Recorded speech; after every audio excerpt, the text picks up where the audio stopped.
গোবিন্দ ঘোষ তার নিজের কুটিরে বসে মহাপ্রভুকে ডাকছেন আর ক্রন্দন করছেন, আর তিনি বলছেন, তিনি প্রতিজ্ঞা করেছেন এক পক্ষ কালের মধ্যে ভগবানকে নিয়ে আসবে, 15 দিনের মধ্যে ভগবানকে ফিরিয়ে আনবে। ভক্তের কত শক্তি দেখুন, একদিন 2 দিন 3 দিন 4 দিন করে দিন গুনে যাচ্ছে, 14 দিন পার হয়ে গেছে বাবা, মানে প্রভাত হয়ে গেলে পরের দিন 15 দিনে পড়বে, এক পক্ষ কালে পড়বে। সেই দিন ভোরের বেলা গোবিন্দ ঘুরে ঘুরে স্বপ্ন দেখছে। কি স্বপ্ন দেখছে? না গোবিন্দ আমার ঘুরে ঘুরে স্বপ্ন দেখছে, আমার করুণাময় ভগবানের গৌর হরি যেন তার ভক্তগণকে সঙ্গে করে নিয়ে খোলে করে তার সহযোগে হরিনাম করতে করতে হরিনাম করিতে পারিতে সে যেন আমার পরম কুটিরে আসিতে ধর্ম ধর্ম সে যেন আমার পরম কুটিরে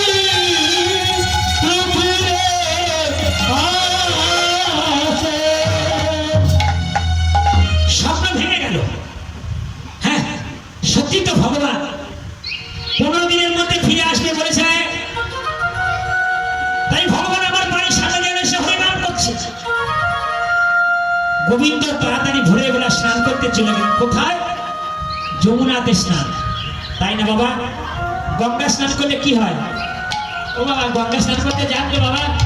কারা কারা গঙ্গা স্নানে যায়? হাত তুলুন দেখি। হরি বল হরি বল। গঙ্গা স্নান করলে কি হয়? জীব পাপ থেকে মুক্তি পায়, পবিত্র হয়, তাই না? তাহলে এখন তো গঙ্গা বড় কম। এখানে গঙ্গা কোথায়? কালীঘাটে গঙ্গা আছে আর বামঘাটে গঙ্গা আছে, তাই তো?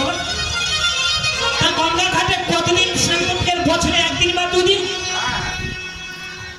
তা বছরে 1 দিন গঙ্গায় ডুব দিয়ে এলাম, পাপগুলো সব দিয়ে এলাম, তারপরে এসে ফের তো তাই হচ্ছে, হচ্ছে না? তাহলে সেগুলো নিয়ে কি করবো? এখন তো আর গঙ্গা নেই, পুকুরও নেই, খাল নেই, বিল নাই। তাই রামচরিত মানস গ্রন্থে তুলসীদাস লিখছেন, गंगा में स्नान तो प्राप्ति पूर्णता, नदी में स्नान तो आधा, पुष्करिणी में स्नान तो कुछ कुछ होता है, अरे कुओं में स्नान तो गाधा। बोले गंगा स्नान करले पुरो फल पाওয়া যায়, মানে গঙ্গা স্নানের ফল। নদীতে স্নান করলে আধা, এই অর্ধেকটা হয়। পুকুরে স্নান করলে कुछ कुछ होता है, কিছু কিছু হয়। আর কুয়ো में স্নান করে তো কি গাধা। আমরা কোথায় স্নান করছি? পুকুরও নেই, নদীও নেই, গঙ্গা থাকলেও বছরে 1 দিন বা 2 দিন। আমরা প্রতিদিন নলকূপে বা কুয়োতে স্নান করছি। তা সন্ত তুলে দিয়ে সেটা বলছিল আর গাধার মতো হয়ে যাচ্ছে, তাই না? কিন্তু এখানে একটা উপায় আছে, সন্ত তুলসীদাস উপায় দিয়ে গেছে। কি বলে? যে কুয়োর জলটা তুলে নিয়ে স্নান করছো বাবা, তোমার মন খারাপ করার দরকার নেই না, খুব ভালো একটা উপায় সন্ত সাধু বলেছে। কি বলে? যে বালতির জলে স্নান করবে, ওই বালতির জলে গঙ্গাকে অবগাহন করে না, গঙ্গাকে আনমন করে না। কি করে না? গঙ্গে চ যমুনে চৈব গোদাবরী সরস্বতী নর্মদে সিন্ধু কালেই জলে স্নান সন্নিধান কুরু। এটা গঙ্গা আবাহনের মন্ত্র। যারা পড়াশোনা যায় না, মন্ত্র বলতে পারবে না, কোনো অসুবিধা নেই। গঙ্গা গঙ্গা গঙ্গা তিনটে উচ্চারণ করতে পারবে তো? গঙ্গা নামটা বললে হবে। গঙ্গা গঙ্গা গঙ্গা বলে উচ্চারণ করবে, তাহলে গঙ্গা চলে আসবে আপনার ওই বালতির মধ্যে। ওই বালতির জলে গঙ্গাকে স্মরণ করে স্নান করবে, আপনার গঙ্গা স্নানের ফল হয়ে যাবে। হরি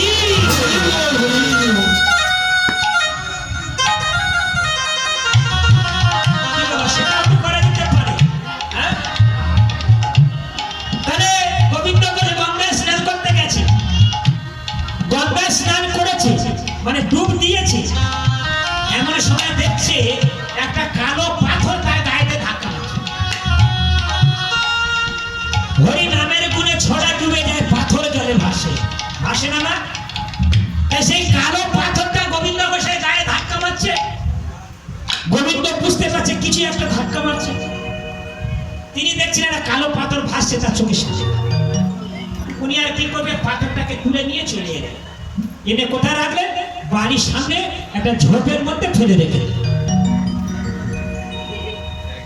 এইবারে দিনমণি যখন উদয় হয়েছে, সকাল যখন হয়েছে, যেটা স্বপ্নে দেখেছিল মহাপ্রভু কলকাতা নিয়ে হরিনাম করতে আসছে, সকালবেলা দেখছি যে ভক্তগণকে সঙ্গে করে নিয়ে মহাপ্রভু হরিনাম করতে করতে গোবিন্দর বাড়ির দিকে আসে।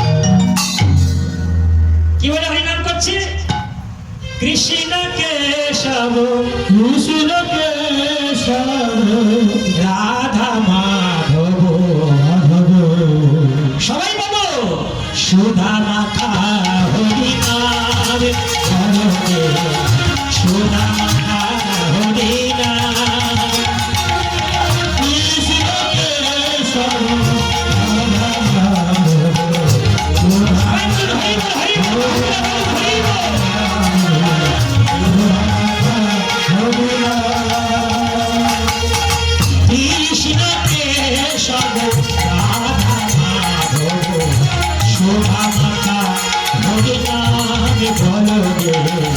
সুধা মাতা হরিনা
ভজন আমি চিন্তা নামে সার নামে বিনা কলির জীবে গতি নাই যে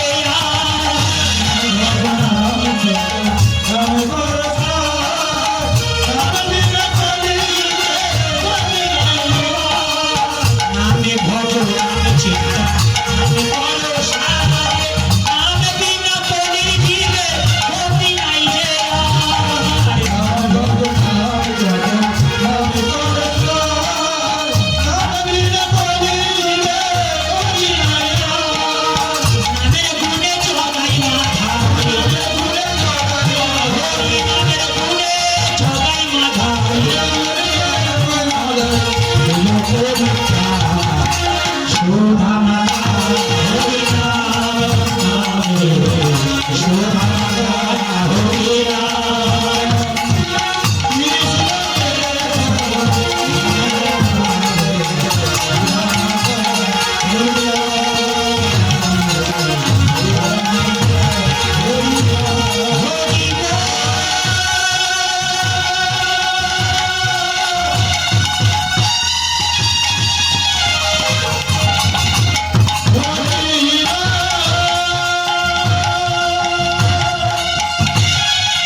গোবিন্দ ঘোষের বাড়িতে এলেন। গোবিন্দ গোবিন্দ দেখছে মহাপ্রভু স্বয়ং এসেই গেছে। প্রভু,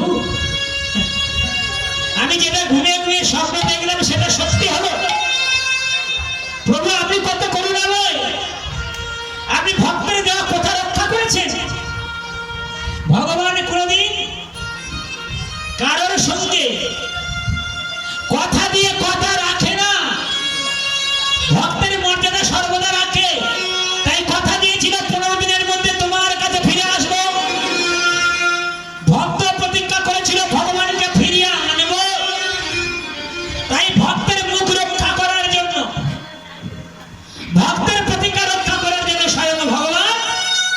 তিনি গোবিন্দ ঘোষের বাড়িতে চলে এলেন।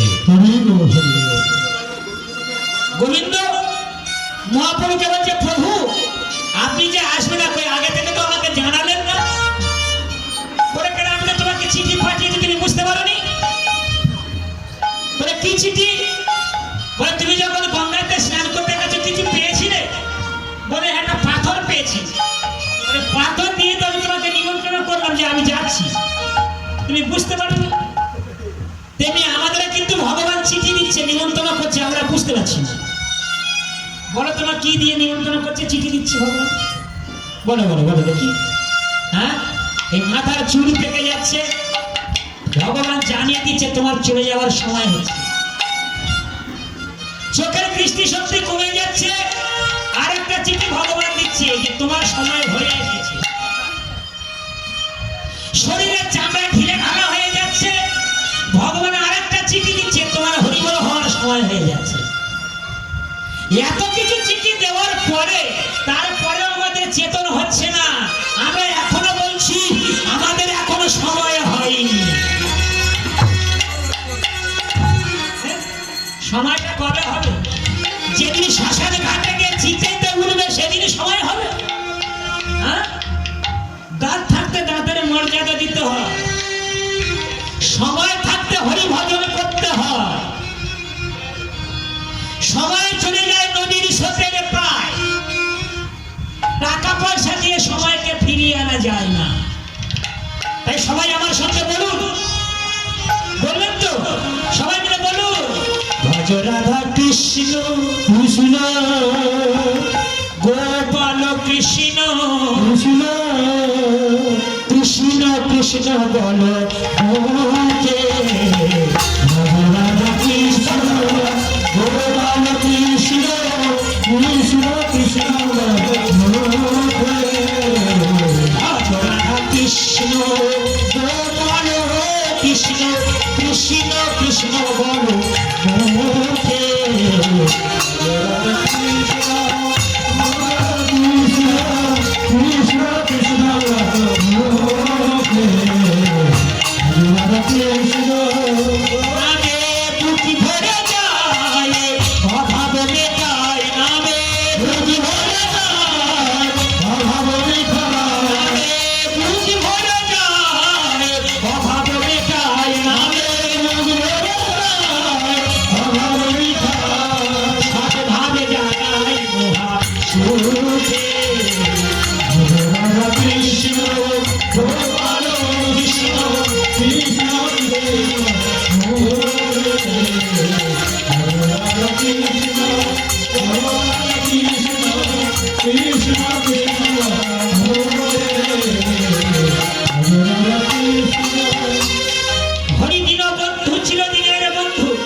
সেই বন্ধু কি আপনার সঙ্গে যাবে? বলুন। দেখুন, ভগবান গীতায় বলেছে, আমি সকলের সুরহিত ভক্তারাং যোগ্য তপস্যা সর্বলোক মহেশ্বর সুরহিতেন সর্বভূতেন জ্ঞাতমান শান্তির বিচ্ছতি। আমি সকলের সুরহিত, মানে আমি সকলের কল্যাণ করি।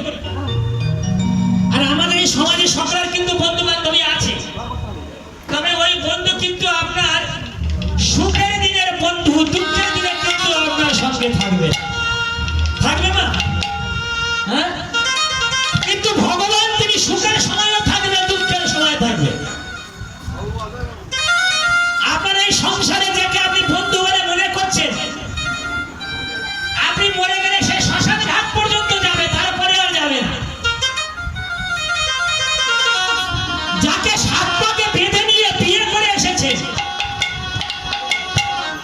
আপনি মরে গেলে 2-4 দিন কাঁদবে, তারপরে আপনাকে ভুলে যাবে।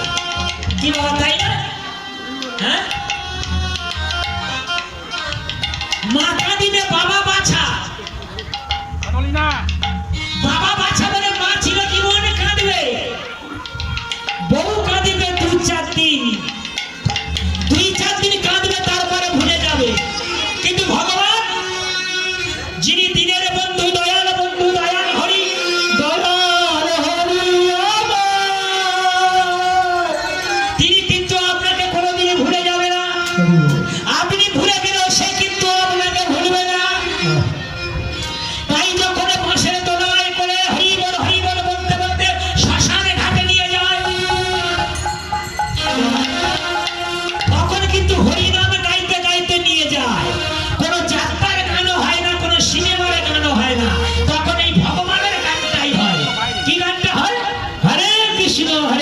কৃষ্ণ কৃষ্ণ কৃষ্ণ হরে হরে, হরে রাম রাম রাম হরে হরে।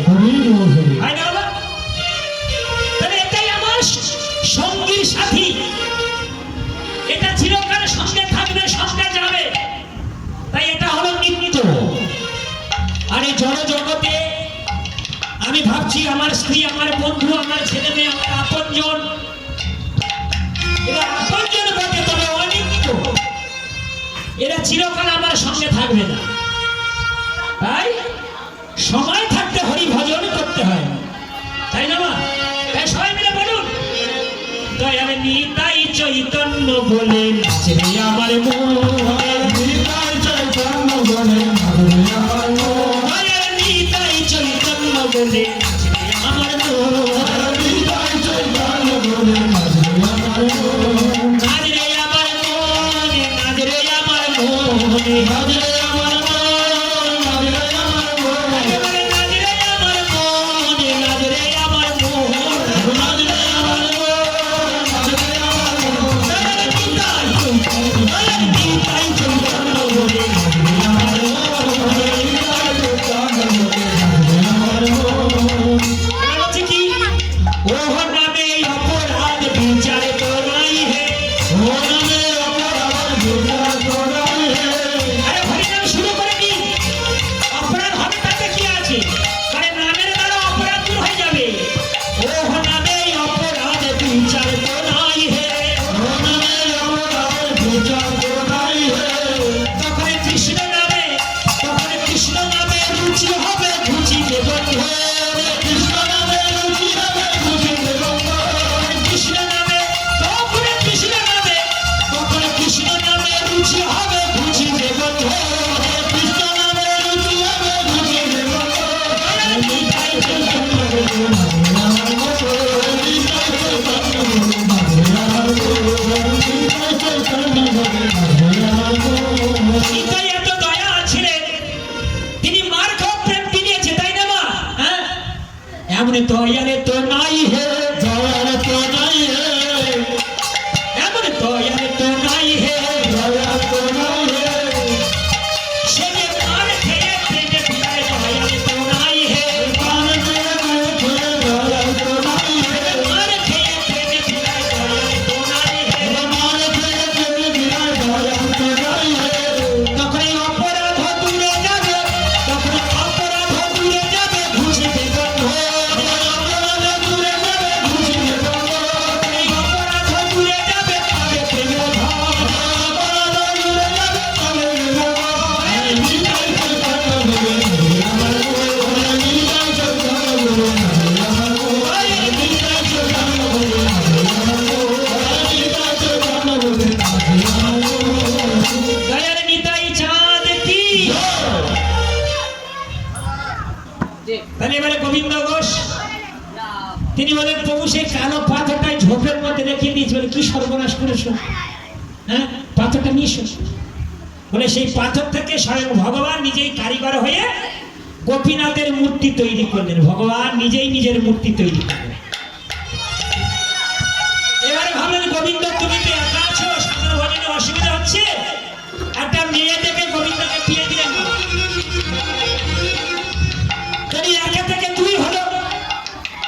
এবারে গোবিন্দ যখন বিয়ে হলো, সে তখন নতুন বউ পেয়ে ভগবানকে ভুলে যেতে লাগলো। হরি বল, হরি বল। ভগবান মনে মনে চিন্তা করি, এ তো উল্টো পুরাণ হয়ে গেল। আমি বিয়ে দিলাম, দুজনে মিলে সেবা করবে আমার, আমি দুজনের সেবা পাবো বলে এই তো আমার মাসি এসে গেছে, মা বসো। হরি বল, হরি বল। আরে হরি বল, হরি বল। ভগবান মনে মনে ভাবছে দুজনের হাতে সেবা পাবো বলে বিয়ে দিলাম, আর গোবিন্দ বিয়ের পরে নতুন বউ পেয়ে আমাকে ভুলে যাচ্ছে। দাঁড়াও, আরেকটা ব্যবস্থা করতে হবে। কি, 1 বছর পার হয়ে গেল, 1 বছরের মাথায় তাদের একটা পুত্র সন্তান জন্মগ্রহণ করলো। হরি বল, হরি বল।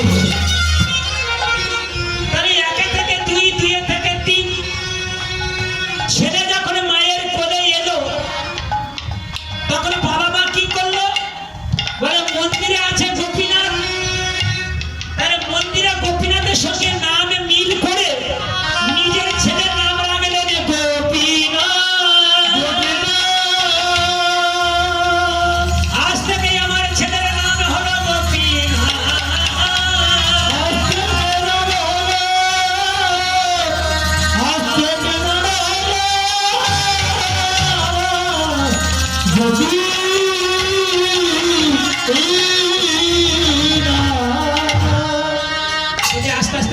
যাচ্ছে, ছেলে যত বড় হচ্ছে ছেলেকে নিয়ে বাবা মা ব্যস্ত, ভগবানকে ভুলে যাচ্ছে। ভগবান কত জাগ্রত এই লীলা থেকে বুঝতে পারবেন। ভগবান মনে মনে চিন্তা করছিলেন, এটাই হলো মায়ার সংসার, আমি ওদের সংসার পেতে দিলাম, ওরা এখন পুত্র সন্তান পেয়ে আমাকে ভুলে গেল। তাই ভগবান মনে মনে চিন্তা করছেন, না এর একটা ব্যবস্থা করতে হবে। কি ব্যবস্থা? মানে যে করে আমার আশ,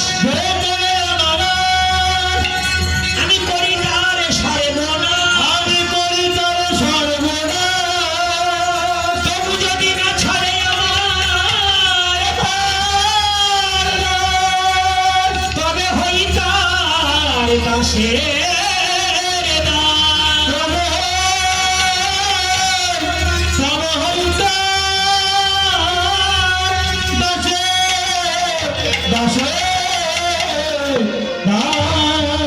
কি বললেন ভগবান? যে করে আমার আশ করি তার সর্বনাশ।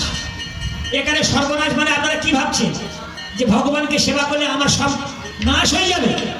কি নাশ করার কথা ভগবান বলছে ওটা বোঝার আছে। ভগবান তোমার নাশ করার কথা বলছে, কি নাশ করবে? মানে তোমার বিষয়ের প্রতি যে আশা আছে ওটা তোমার নষ্ট করে দেবে, সংসারের প্রতি যে আশা আছে ওটাকে তোমার নাশ করে দেবে। এই সংসারের প্রতি আসক্তি, বিষয়ের প্রতি আসক্তি